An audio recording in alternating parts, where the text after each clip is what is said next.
On today's show, I'm going to give my take on the latest controversial streaming show. Mike says he's definitively found his favorite book of the year that he's going to review. And we, unfortunately, won't have a lot from Pat today.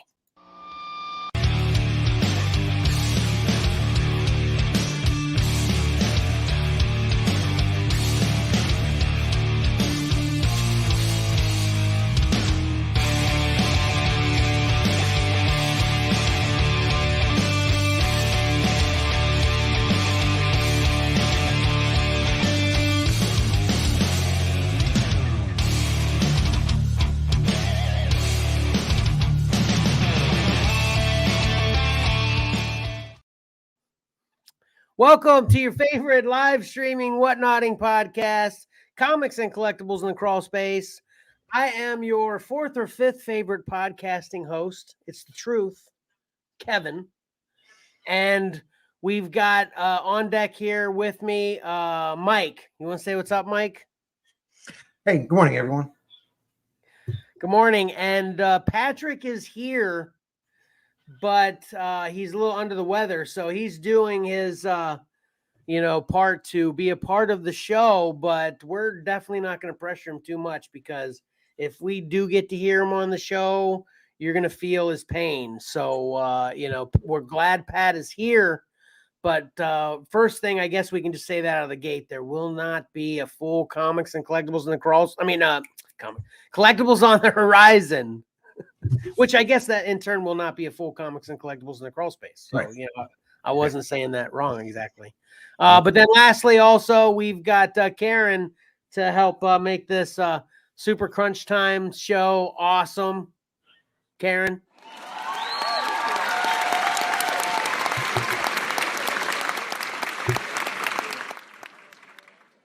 All right, great.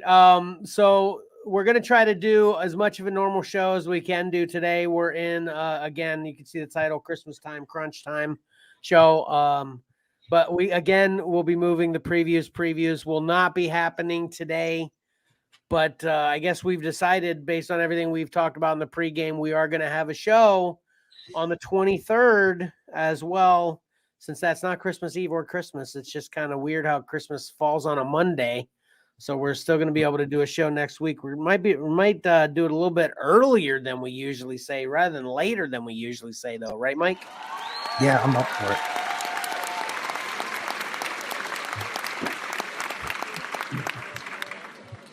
All right, Karen's happy about that too. So let's roll right into this, because I don't want to miss anything of everything that I want to talk about. Hey, what's up, your grandpa? Hey, I'm here live. Since when? I don't know. Now, apparently. What's good? He's probably been waiting for an hour. We like to start at 9:30. That's true. Yeah, that's probably what it is. We're caught up in other stuff. We'll see Monday. Right? Yeah, it's going to be awesome when you do see it. Okay, this is what I want to make sure I get into talk about, and I got to make it quick. Because the other part of the show, the reason it's Christmas crunch time, is we got to get out of here and do some Christmas shopping. So let's go. Yeah.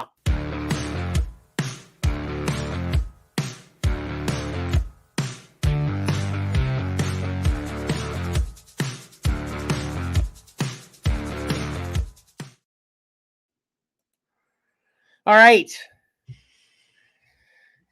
Let's see if I can even do this kind of thing quickly, but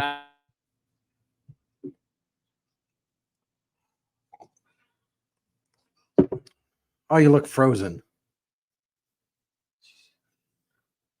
So it looks like it's just me here. I'm gonna do my.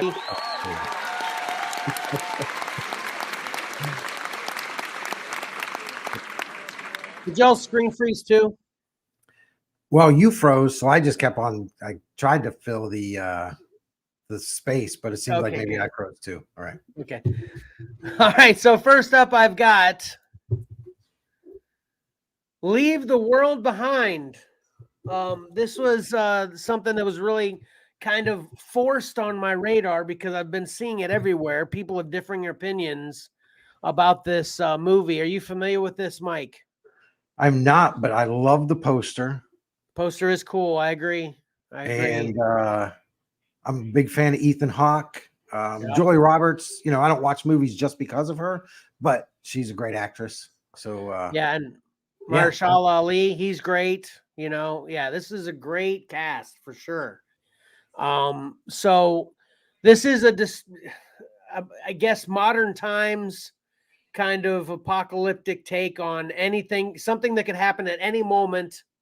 Cyber attack on the country from China, Russia, whoever, Middle Eastern country, fill in the blank, Mike. You know, we're the United States is just under attack, a cyber attack, and it's wrecking everything. You know, airplanes are falling out of the sky. You know, people are randomly dying of random things. Other people are freaking out because they're acting like it's civil war. You know, Tesla cars are controlling themselves and just wrecking into people. There's all kinds of craziness. If you can imagine it, it happens in this movie. Well, I should say this. If you can imagine a realistic, crazy thing happening in this, there's no monsters or sci-fi or paranormal in this. This is all like legit what could happen if we are under a cyber attack from either internally or externally from another country or whatever. That's what this movie is about, Mike. Okay. Yeah. And basically Julia Roberts, Ethan Hawke, a married couple, they go out to this Airbnb kind of house by the beach with their kids to, you know, just enjoy a little mini vacation. Mahershala Ali and his daughter Mayala are the owners of this house, and this apocalyptic cyber attack happens during this mini vacation. But then they come back to their house and like, hey, this is actually our house. Can we kind of stay here? And Julia Roberts is all like, that's crazy. We paid you. They were under contract. Get out of here. And they're all like, but the world's ending. We need a place to stay. And all the drama and craziness that unfolds from that point on. Okay. Mm-hmm. So people are calling this like propaganda and craziness. You know, I guess this is a Obama produced show, you know, so you got the haters and lovers of Obama on both sides of this, you know, but here's what I've got to say. Just watch this movie like it's a sci-fi action drama craziness movie. Just try to keep yourself from all that. If you watch this, that's kind of what I did. There is some, you know, kind of, for lack of a better way to describe it, kind of propagandish type things in here. But it could also be, what I could see that could be propagandish is also stuff that you could just see as written into this story for the purpose of the story, because that's what this kind of story is, you know? So I think it's fine. Yeah. The ending is a little kooky on this one, but it's not exactly out of place for what the movie is. And of course, as you can imagine, the acting's great, you know, dialogue and writing's fine, you know, plot's extremely interesting. But I'm going to give this a solid 6.5. Okay. I'm going to give it a 7. I'm going to give this a 7, 6.5, 7. Is there such thing as a solid 6.5, Mike? I don't know. Is there? Yeah. But anyway, because it's not a 6 or a 7 doesn't mean it can't be solid. That's true. Okay, fair. Thank you. So anyway, give this a shot. I recommend you give this a shot. It's interesting, thought-provoking stuff. Yeah. And don't believe the hate hype in this propaganda and just BS and, you know, more whatever you want to define it, woke madness or whatever, anything. Just watch it like it's a sci-fi movie, and I think you might not hate it. That's where I am. So. Yeah, this I seeing the poster, I definitely watched this just based on that, because you know, that's what the posters are supposed to do. A lot of times they fail to do that with me. This one does it, and honestly, I kind of get. Sorry, I was just gonna kind of tell a funny story about. I get where they come back; it's their place, and they want to stay there because, you know, out of high school, I had a shared apartment with some friends, and then the owners of it. Or it was like a duplex. The owners of it sold the house they were living in. So they came and kicked us out because they needed a place to live. because they sold the house they were living in. It's like, but wait, we have a lease here for a year, and it was like 3 months into it. So I get it. People were like, "Hey, it's my house. Get out." Yeah. Yeah, that's definitely an interesting aspect of this movie. And here's my hot take on this. Here's a hot take on this movie I haven't heard anybody else say yet. I want to Leave the World Behind Part 2 because I got questions. Right. This kind of ends on a cliffhanger. No joke. First of all, I won't say what the ending is. It's kind of non interesting anyway, but it ends on a cliffhanger. And there are questions too. Perfect example of this poster with this deer. Like the deer kind of migrating oddly is something that's briefly touched on in this movie. And there's a bunch of deer and elk and stuff, like hundreds of them hovering around this, but no explanation as to why, really, other than a news broadcast in the background talking about how the craziness that's happening with the cyber attack is affecting the migration of deer, So anyway, yeah, I want to Leave the World Behind Part 2 is what I want. Okay. So yeah. Okay. And maybe they wrote it knowing that they could potentially have a part 2. Yeah, maybe. Yeah.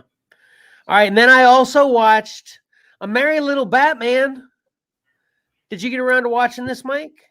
I didn't, because I love the poster. I love the art style here.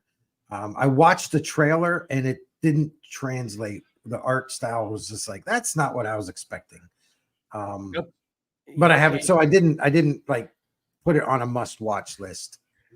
All right, Mike, I like the way you said that. I'm going to say this too real quick. If you didn't see this, Leave the World Behind is on Netflix, and the Merry Little Batman is on Amazon Prime, and I watched this in its entirety. And I saw the movie, and I agree with what you said, Mike, that I didn't mind the art just seeing it, but when I watched the movie with this art, it didn't click for me. I wasn't feeling the art. Although I did enjoy this story, I thought it was fun.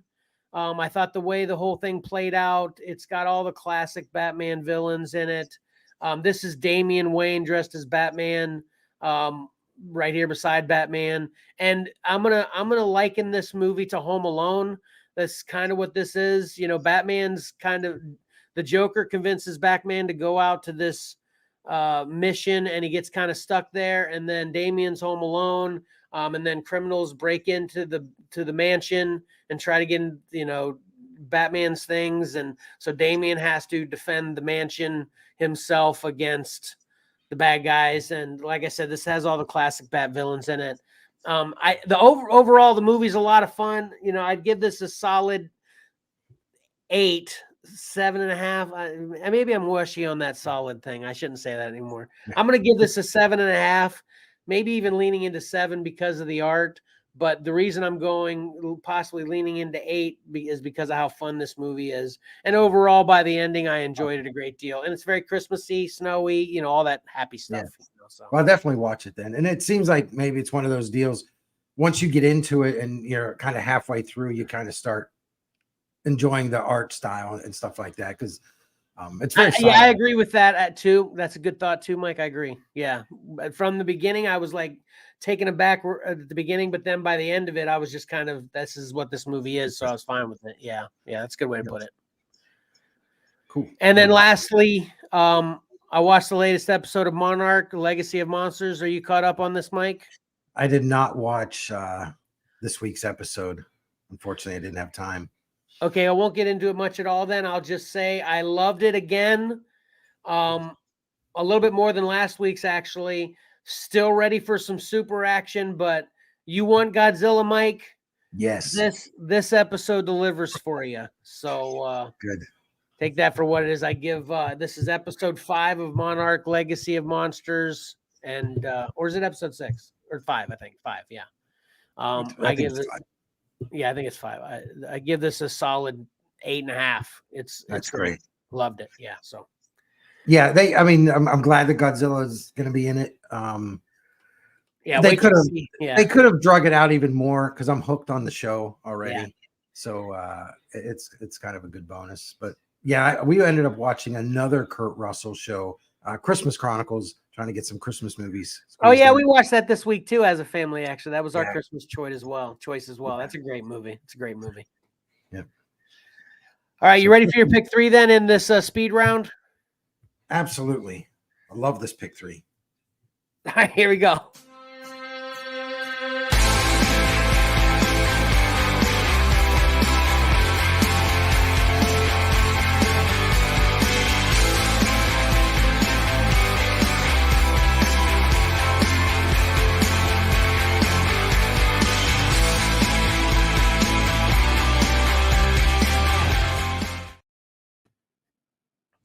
All right, you're ready. Go. All right. So here are 10 covers for 10 books coming out this Wednesday, December 20th. We'll start off with more Godzilla, Justice League versus Godzilla and King Kong, number 3. And this one's from John Boy Myers. And then we go to Superior Spider-Man number 2 from Nick Klein. And then Jay Garrick, The Flash number 3, Francis Manapul. Original X-Men number 1, Ryan Stegman. And that's a one-shot, by the way. Daredevil Black Armor number 2, Mark Bagley. Wonder Woman number 4, Bruno Redondo. Spider-Boy number 1, this is the 8-bit variant from Matthew Waite. Fantasy Comics number 7 from Brian Denham. And once again, another Spider-Boy number 2. This is the Humberto Ramos Ski Chalet variant. And then Adventure Man Ghost Lights number 1, Joshua Sway Swaby. And those are your 10 to choose from. Awesome. Yeah. Your grandpa's chiming in. He needs that Spider-Boy 8-bit variant, and I completely concur with Grandpa. I love that 8-bit variant. I love 8-bit variants in general, and that's definitely a fun one. That's a Donkey Kong thing, right, Mike? That's a Donkey Kong homage or whatever you want to call it. Is there such a thing as a 8-bit Donkey Kong homage Spider-Boy variant? Yeah, there is now. Man, I love this week. And spoiler alert, I didn't ask permission to say this. I'm just going to say it anyway. That original X-Men is actually one of the contenders in Cover Combat 7, which is awesome. Yep. Yeah. So tune in Monday if you're a fan of that X-Men book. Yeah, check out Monday night, and you'll see how that lines up. So yeah, I'm with you, Mike. I love this week. Sound like you were pretty excited about it as well. I don't know whether Pat has a moment to chime in on this week in general. Yeah. It was a weird week because I didn't think any of them were particularly bad, but none of them wowed me. Okay. So it's swimming right there in the middle, which that's a good thing in my opinion with what we know Mike goes through with him picking them. Yeah. So yeah, I try not to put the same title on there twice, but the Spider-Boy, I just couldn't pass those two up because you're right. The 8-bit, fantastic. The Ski Chalet, I was like, man, what a great pose. I love snowboarding. I never snowboarded. I've always wanted to. And the way the title is on the snowboard is cool. I love that. Yeah. So anything snowboarding kind of catches my attention. It's one of my favorite parts of the Winter Olympics. And I love Humberto Ramos. So it was everything for those two had to go up. Yep. All right. And then the Superior Spider-Man, just such a fun cover with everybody, was that Hulk with the guitars, Spider-Man singing, all that. Just a fun cover. Yeah. Fun. So, all right, let's get to third place, which is kind of cool. There's a lot of Godzilla talk going on. Yeah. It's not Godzilla with Fantasy Comics number 7, but nice. It's a cool dragon. Very cool dragon. I agree. I voted for this one. Nice. Yeah. And the more I see, these Fantasy Comics every month, they've got pretty cool covers. And I'm thinking, why aren't I buying this book? That's so crazy. We are so on the same page today. I was thinking that same thing with this cover too. I'm like, this is probably like the third or fourth time you've highlighted the Fantasy Comics on the pick 3. I'm like, why am I not grabbing this book? Everything's up my alley on it. I need to be getting this as well. Yeah, I agree. Yep. It's funny because I'm highlighting these books. Hey, these are really great covers. Some of them are really good stories. You should get this. And then I'm not even following my own rules sometimes. Right. This is great. Why aren't I buying this? Yep. All right. And Now in second place, a little closer to home with Godzilla. Boom. Justice League versus Godzilla King Kong, number 3 from John Boy Myers. Another one of those back Superman Yeah. Superman facing away from us, to looking at a big Godzilla. I dig this cover too. Very cool. Very cool. I'm thinking Patrick. It's so great. Yeah. Oh, I was just saying because just the size comparison with Superman so tiny and Godzilla in the background still enormous. Yep. Love it. Yeah, this one didn't bother me as much as that Doomsday Superman cover. Because that's what I was comparing it to. Right. There should be a big scale difference here. Mm-hmm. Oh, right. Yeah, that does make sense. I could see how you'd get there on that one. That's true. Yeah. Okay. All right, but great stuff, Mike. Thank you. And number 1, I don't think anybody's going to be disappointed to see this. Boom! You've got 8-bit Spider-Boy dominating this week. Nice. I'm not disappointed, but I'm actually a little surprised. I thought that was kind of more of a niche, thing to appreciate rather than it actually winning it all. Good for Spider-Boy. Yeah. Yeah.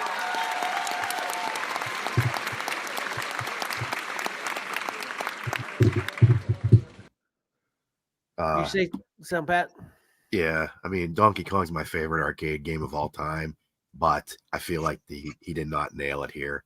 I don't like the artwork of the characters in the circles. Everything else was okay, and just okay. I think it's fun from top to bottom, and I'm kind of on the opposite end of the artwork of the characters in the circles too. I thought that was a cool touch on it, and I love the Spider-Boy chasing. What's his name, Mike, again? Taskmaster. Yeah, Taskmaster. And then on one side, and then Santa chasing Taskmaster on the other. It's great. I love it. I love how fun this cover is. I love the way it looks. And I think it's Yeah. And I immediately when I saw it, I was like, oh, cool, Donkey Kong homage. But then I was like, nah.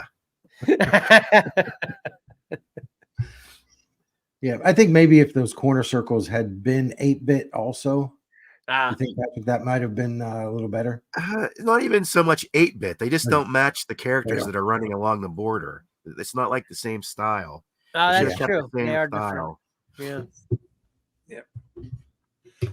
But so there you go. All right. Awesome. Nice. Disappointing week. I got nothing. Yeah, I don't even think. Let me see. Yeah, my 3 didn't make the top 3 either. I think the only one of mine that made it was Fantasy. Yeah. Does that cover really entices you to pick that book up? Yeah, definitely. Yeah. All the Fantasy Comics covers have been real clean and great art, in my opinion. They're real simple. It goes to show you I must not be paying attention because I don't remember another cover. Oh. Would you say it's been at least 3, Mike, of the first 7? I don't know about 3. I definitely think there's been at least one more. But I'm guessing at least 3. I think 4 might even be possible. Whoa. 4's pushing it. Okay. I believe 3 before 4, obviously. All right, Karen saying she picked the 8-bit cover, and your grandpa saying sorry he got caught at work just catching up. But more Spider-Boy. He needs even more Spider-Boy. Yep. I'm actually on that page with Spider-Boy. Same with Fantasy Comics too. It's because I'm kind of bitter with the Spider-Man titles right now. But man, I'm digging the Spider-Boy covers. That's for sure. And he seems fun as heck. So I don't know. Yeah. Hey, you reading Spider-Boy at all, Mike? Have you read any? I haven't, but looking at this, and then I think issue number 3 I looked at, and it looks pretty cool. Like there's Spider-Man is like here, and then Spider-Boy's behind him. And I haven't read. I didn't read the other book with Spider-Boy where he's introduced. So, but he looks kind of like he's like insecting out. I mean, he's looked kind of monstrous in the background there. So it might be a pretty interesting character. Yeah, that's what I'm thinking. So we'll see. I've got the since I'm a big Humberto Ramos fan, I've got the Ski Chalet book ordered. So that's number 2. I may look at that and see if I want to pick up number 1 and read that title. We'll see.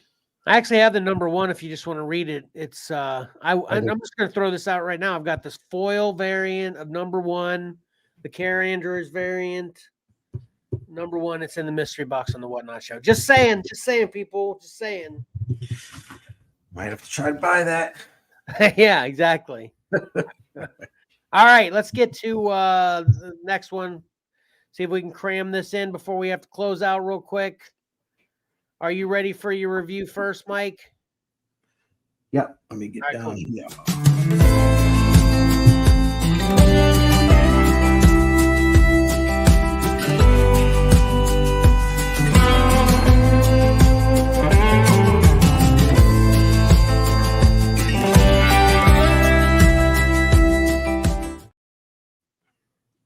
All right. Yeah, this is crazy. This is like a one cup of coffee show. It's not since the beginning this morning, though. Right. Yeah. All right. Like you teased at the beginning, this is turning out to be my favorite book for 2 reasons. The most important reasons, so well written and absolutely beautiful artwork.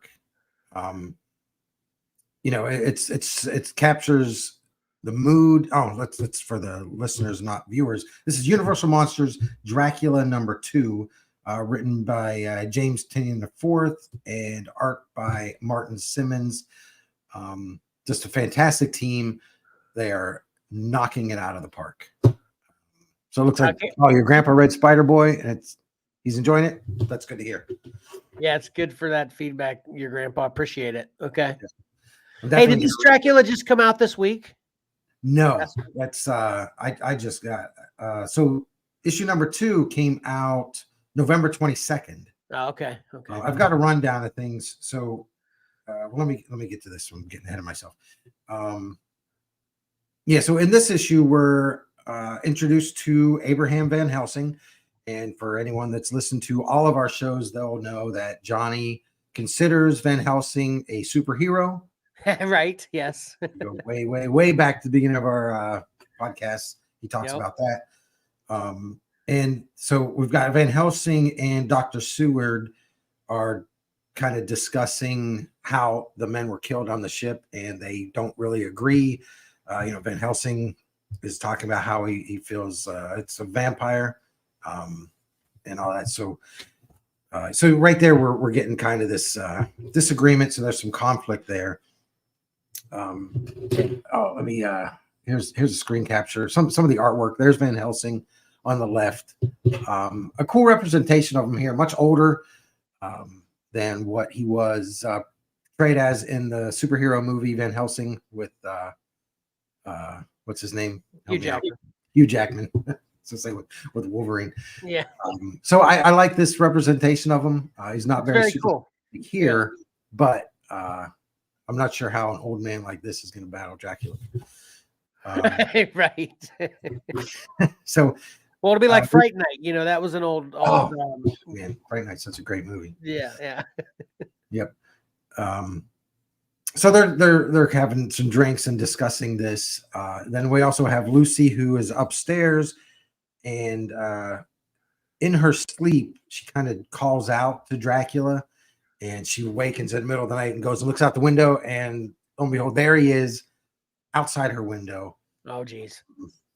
And this is such a great page. Oh, I lost it. There we go. So this kind of shows Dracula transforming into the bat and going up to the window to enter the room. It's so well done. Yeah, it's fantastic. Cool. It's well written, and when you're reading it, for me, I can hear the sophistication in their voices. Oh, I like the way you're putting that. I totally can relate to that from reading number 1. Yep. But it's not like he's being, clever with how he's writing it. It's not like he's using these, $10 words and all this stuff. It's hard for me to describe how well how written this is. And then even when you read Renfield, it's like, man, he sounds like a lunatic in my head. It's just I love how the characters are written, and the artwork's fantastic. I can't say enough great stuff about this. This is a must-have. We've got, and then just for some upcoming things,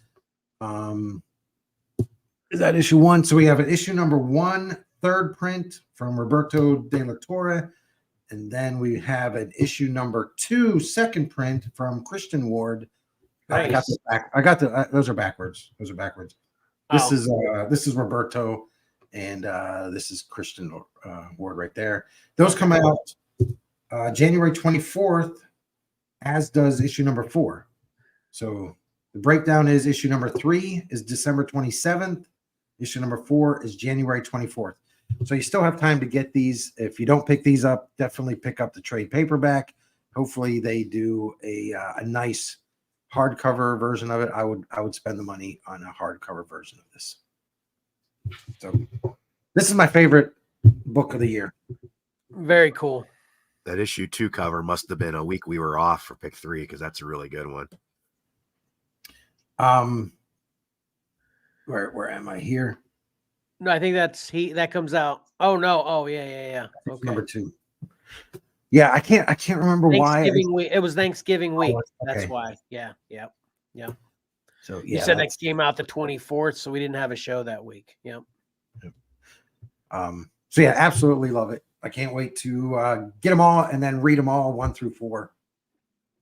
So I'm just hoping that the next monster they do, because I imagine they're going to do it. I just hope they put a really good creative team on it, and hope that I like it as much. Well, I'm super excited about even more reading it now as well. So that's awesome, Mike. Thanks. Yep. All right. Then I read Conan the Barbarian number 1. I have no information on this because in all this crunch time, all I did was throw this up because that's what I read this week. I actually started to read issue 2, but I didn't put up a graphic for that because I only got about halfway through issue 2. But I wanted to get on this to see if, we've been talking about, knocking some books off of our pull list. Wanted to see if Conan, aside from my love for the character in general, if this book just in general deserved to be on my pull list, see if they're messing it up or doing a good job. And I will say right now that they are doing a great job. If you're a Conan fan, this is a must-have, definitely, but I definitely recommend everybody get it. This is pretty, classic Conan stuff. Everything I read, I think I was like this reading the book. Nice. Just like shaking my head. Yeah. There's my Conan. He's awesome. It's a pretty simple story. And actually, I got Conan 1 through, I think it's on 4 now. I didn't even realize there was a Conan 0. Apparently, I need to get. There was the downfall of Valeria happened in Conan 0, and after that, what takes place in the rest of what I've read so far is Conan's kind of like left Crimea to kind of just search the world, look for something more that is important in his life. In the meantime, Crimea has fallen and he needs to get back to Crimea because it kind of has a Game of Thrones kind of White Walkers or, kind of zombie warriors are kind of attacking not only Conan and his friends, but then also Crimea. So he needs to get back to Crimea. He's teamed up with this awesome barbarian female as well. And they're kind of fighting. That's what's kind of happening on this cover. He's fighting these zombie warriors, and it's classic Conan greatness, and the art is great, man. The book quality of this, and this is a $3.99 book, I believe. Mm-hmm. I don't know how the quality of any book, the paper, the art, the color, could be any better than what this is by Titan Comics. So if they're making money with this being $3.99, I don't know how anybody can justify charging more than $3.99 with the quality of this book too, so. Yeah. The Dracula book, great heavy stock cover, nice interior pages. And yeah, for $3.99, I think. No, it might be $4, but either way, it's well worth it. And yeah, it sounds like this is same quality. Yeah. If you're a Conan fan at all, like I said, this is a must-have. This is great classic Conan. And even if you aren't a Conan fan, get it, and you will be a Conan fan. That's what I have to say about this book. So, but did you read the Marvel when Marvel got the license back for it a few years ago? Yeah, I read a couple of them, and it just didn't seem as the same. I don't know. It had different twists on it that weren't the same as what I remember from reading in the 80s, so right. 90s, I should say, actually. Yeah. Mm-hmm. Yeah. I read it and like there was one storyline that just drug the whole way through. It was blah, blah, blah. The last page of every issue would kind of touch on that. And then when this came out, I was like, oh, I was still a little bit interested in Conan, and I wanted to give it a shot, but I just never added it. So I'm glad that you reviewed it and say that it's good. So it might be something that I look into. And I've got a bunch of copies of #1 on this, so I can definitely hook you up with one if you want to check it out before you actually spend your money. So, just to let you know. Yeah. Well, I think Dan Panosian's doing some stuff on it. I think maybe the covers. Yeah. Anyway. Yeah. So as a lead in for next week, I think I highlight an upcoming issue of Conan in the preview. So tune in next week for that. Yeah. I saw that too. Yeah. Okay. Yep. Absolutely. For previous preview. Yep. Hey, Pat, did you have anything you wanted to say about any of this? Because we're getting ready to wrap it up. Mike's got to go. No, I'll just hold everything for next show. All right, we appreciate you being here, man, and hearing you just for a minute, even though we can tell how much you're suffering, is great. I appreciate you. No problem. Yeah. Did you have any quick recap you wanted to go, or you just want to close this out because you got to go, Mike? Yeah, I really didn't have time to take notes on anything. It's just I appreciate everybody watching the show. I appreciate Pat being here. I know it's tough when you're not feeling too well, so that's all I have. Okay. So and your grandpa for showing up. Oh yeah, thank you to your grandpa for stopping by too. Really appreciate that as well. So okay, wrapping up. Please like, subscribe, and hit that bell to get notified. Hey, you too. Grandpa saying, "Hey, have a good one, guys." You too, your grandpa. Please like, subscribe, and hit that bell to get notified of everything we post. We'd also like to see your thoughts, questions, and suggestions commented below. Subscribe to Comics and Collectibles in the Crawl Space on Spotify for podcasters or many other podcast providers. Listen to the edited podcast of this live stream on Spotify. It'll be posted no later than Tuesday. Follow Exceller Comics on Facebook, Instagram, and AK Twitter, and X, AK Twitter, and follow Exceller_Comics on TikTok and whatnot. We'll probably be going live on Instagram next week too, so hopefully people that only know us from Instagram will be showing up for that. It'll be awesome. Then watch our shows on the Whatnot app. You can bookmark one of our shows that I've got scheduled for today right now to get notified when all the ridiculous deals will be offered. And then check out what we have to offer on eBay at Exceller_Comics and on our website, excellercomics.com. And you can help support the show and everything we do and plan to do through Patreon at patreon.com/ExcellerComics. Watch round 1B of Cover Combat 7 viewer submissions this coming Monday, December 18th at 8 p.m. Eastern Standard Time. Man, it's a lot of fun in that round. I think I actually said it's my favorite round, so check that out.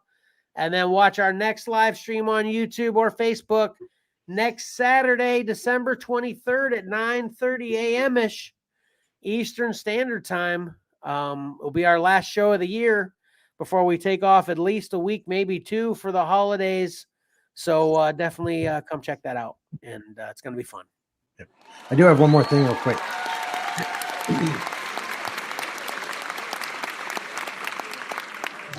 And this is just so I can get the picture off of here. I was going to cover this. So we're all familiar with Batman 400.